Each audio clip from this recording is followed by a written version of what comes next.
What's up, everyone, and thank you for checking out today's video, as today we will be covering the top 10 fantasy football sleepers.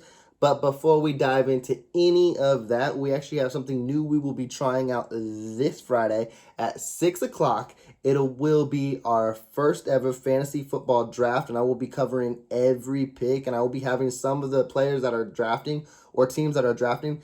They'll be checking in via webcam, so it should be something very exciting, and I want to keep you guys up to date with that. I will keep the Facebook right there, the link down below. You guys will see where you guys can check that out. It'll also be on YouTube, so you do not want to miss any of that at all. But without further ado, you already know what we're here for. We're here for fantasy football, so let's cover today's sleepers, and let's get into it. So, as I always do mention, it is a top 10 list, but this will be in no specific order, this one, because actually I had probably like 50 sleepers I wanted to dive in through. So let me know down in the comments below if you want me to have another video of these sleepers, because there is a lot to go into. And honestly, with fantasy football, sleepers are the biggest thing that will help you win throughout the league, because yes, we have our, diamonds that we all go for, but those are gone within the first 2 rounds. But when it comes to sleepers, you can grab them in the mid rounds, late rounds, and undrafted. These are the things that will make your team. So let's dive right into that. And at number 10, it'll kind of be a duo. Actually, it is a duo. I'll have Tua and Jalen Waddle.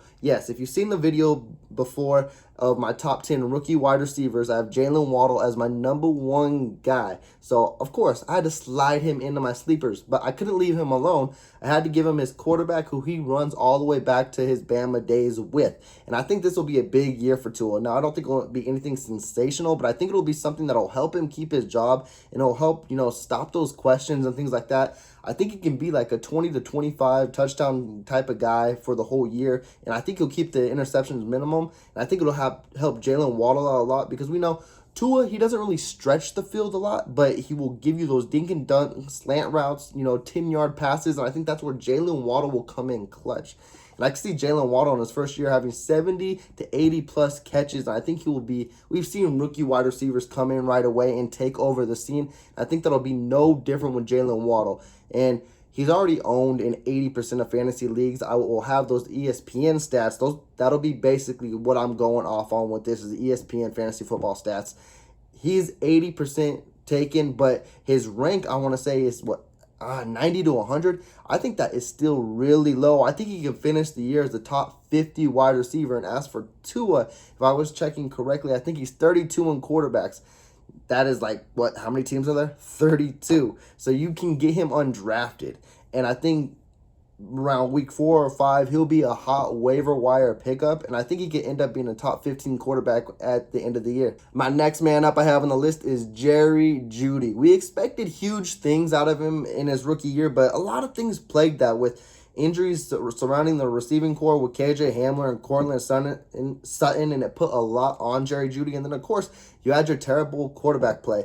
But now with Teddy B being named the starter at Denver, I think that actually is very beneficial, because he could play a similar role I see Jalen Waddle playing. And with Cortland Sutton back, he doesn't have to focus all that pressure on him. And I think Jerry Jeudy is going to have that breakout year we expected in his rookie year. And I think right now he's his ADP is like 75. I think he could be another top 50, if not 40. And if you want to stretch it, he could be a top 30 receiver. I think he'll take that number 1 job from Sutton, and he'll get those more yards. I think his touchdowns will go up this year, and I think his catches will go up. I think he's a huge steal if you can get him like round 8, which is what he's projected right now. If you can get him around that, and you can get a solid number 1, if not 2 receiver come mid-season, that's a complete steal. Now, my next guy up.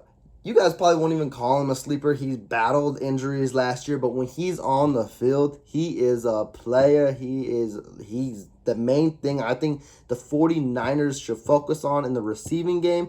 I am talking about Deebo Samuel. Now, a lot of people, when they go this route, and definitely if they're going for the 49ers, they say they're mostly focused on Brandon Ayuk. He's had an amazing camp, but we've seen Ayuk on the field, and of course, it'll be his second year, so he can be better. But I've seen Deebo, when fully healthy, take over games. And I think with the full injury plagued year behind him, I think this will be his year. And yes, again, you guys will say, well, this is not really a sleeper. He is, as for ESPN, owned in 84% of leagues.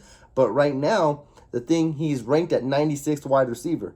And I think he's easily a top 30 receiver when healthy. So if you can get a steal in late rounds for Deebo, he would be in your starting lineup every week, of course, besides bye week. But he will be strong for your fantasy roster. And my next man on the list, and probably wouldn't even be on the list if he didn't get traded today, I'm talking about Sony Michel. And we know how the Rams love to involve their running backs in the game. They did it big last year with Cam Akers. Darrell Henderson had his chance here and there, but I think if he was more involved, he would have been good.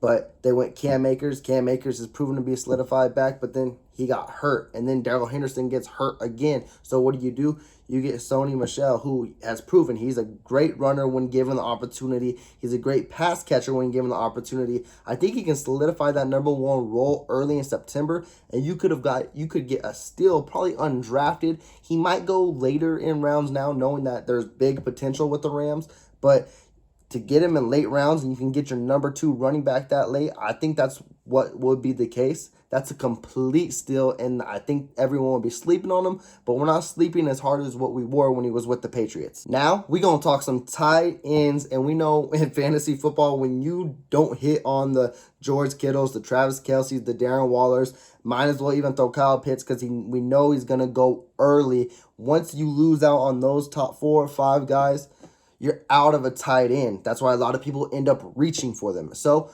I'm going to throw Ermon Smith Jr. into this case because I think he's going to have a solid breakout year. I think he's becoming really good in the offense. I think Kirk Cousins has found something with him in training camp. And I think with the attention mostly going to Adam Thielen and you got Justin Jefferson, I think he's going to get a lot of one-on-one opportunities to where if you steal him in the later rounds and he's someone who's just riding your bench, I think he could become a potential starter for you in midway through the season, and that's a huge steal. Yes, he is taken in 68% of fantasy leagues, but also that's just because I think tight ends are hard to come by. I think a lot of people don't know his true potential and talent, but I think he could take over this year for the Vikings. Next man up, and it's probably, we're not even asleep on him anymore after we've seen his performance with the Saints, how he took over that first quarter, but I'm talking about the wide receiver, Marcus Callaway. Honestly, he's kind of reminded me of when Marcus Colston bust into the scene. I think he can easily be your number 1 guy while Michael Thomas is out. Well, the Saints' number 1 guy, but that could end up being solidified in your roster all the way through. He is already owned in, I want to say, 36% of leagues, but if you look a couple days ago, he was only owned in 5% of leagues. So if you're having drafts, I would draft him because you're not going to get him undrafted anymore. He's going to be probably 70% by the September hits, and I think he's going to make a huge splash right away. I think him and Jameis have a connection. I do think Jameis will be your starting quarterback, but hey, I don't know what Sean Payton's thinking down there. I think if he went the right way, you can utilize it both ways. You can have Jameis as your quarterback. You still play Taysom Hill. You got Marcus Callaway on the other end. I'm not saying Taysom Hill's a wide receiver, so do not do that. But hey, actually, you can put him in your flex as a tight end or wide receiver. That's what they let you do last year. Let's see if they'll do it again because a lot of people got screwed when he started playing quarterbacks and he gave you quarterback points and tight end positions. But let me focus back on Callaway. I think he's going to be a strong pickup for a lot of teams. And I think he's going to end up, honestly, getting picked up a lot earlier in drafts now. And I think, like I said, by September, he's going to be owned in about 75% of leagues. And then once he starts taking over, he's going to be on 99% owned. I think he's going to be that strong of a wide receiver this year. Now, my next man up, we're going to be jumping into the Jets backfield. And I'm going to be talking about the rookie Michael Carter. I love the opportunity he can get. Now, is he a starter? I don't think he is. They got Ty Johnson. They got Tevin Coleman. But those 2 names, to me, are people he can easily beat out. Tevin Coleman tends to get hurt every year. He always has that hype, and he doesn't have any this year. But we always think he should be a solid running back pickup. And then, of course, age is catching up with him. And then Ty Johnson, we thought we should pick him up when he was with Detroit. And, of course, he didn't do nothing. I think Michael Carter, he's a bulky back. He's got power. He's very speed. I think he blends in well with that Jets offense. I think you might as well just start him. You're starting Zach Wilson. You got Michael Carter. You got Corey Davis. You got Elijah Moore. That whole team is young. You might as well just let them mesh together and learn well together. I think if you can pick them up in later rounds, hold them on your bench, I think he'll be a flex starter for you throughout the year. Now, this next receiver that I will be talking about, I don't really know too much about, but I know the hype is getting there, and I see his value is still low, only owned in 6% of fantasy football leagues on ESPN, but I'm talking Bryan Edwards. Now, yes, I don't know who's comparing him. I didn't even see it initially, so I don't want to put names on there, but they're saying he's the next TO because of the big body. And that's the only reason I'm going to put him on this list, is because I think that's beneficial for the Raiders to have a big bodied receiver. I think you have Henry Ruggs on one side. If Edwards could take over that other side, I think honestly that would be a number one, because you have Ruggs just play the slot or the outside on that side. I think he'd be your go-to solidified receiver on that side. And I think a big body receiver for Derek Carr, a possession receiver, will help him out a lot.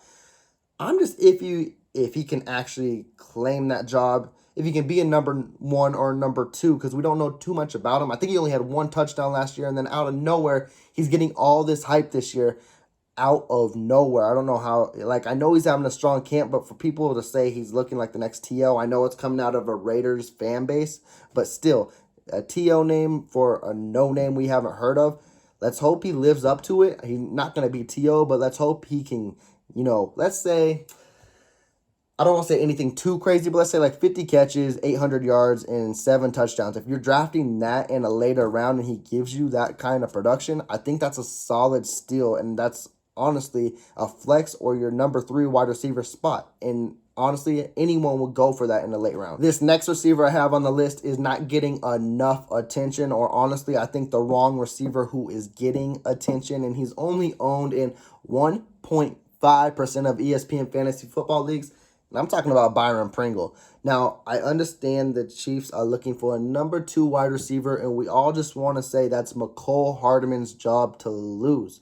But Byron Pringle over the years has been coming out and taking over. He's a great possession receiver. And let's not forget, he doesn't run the 4.25s or the 4.3 that a Hardman or a Tyreek Hill run, but he still runs a 4.4. And that fits very well with this offense. And I just think he looks the part of a number 2 receiver. Now, I don't think he'll take over as of a week 1, but I think if he gets the snaps, I think in early October, you should have him on your bench by then. He will go undrafted, which will be surprising to me. A lot of people are focusing on Hardman, he will get his due, but I think Hardman, we already know what he's for, and that's just a straight fly. And that can get you points, but that mostly just keeps him on your bench. I think Pringle is your guy for number 2 that will get you 5+ catches a game. I'm not saying right away, but down the line, that's the type of receiver I see. 5+ catches, 50-yard games, a touchdown here and there. That's someone you would want in your flex position, or even just a stash on your bench. And my last guy to top off this whole list, a lot of people might disagree with, but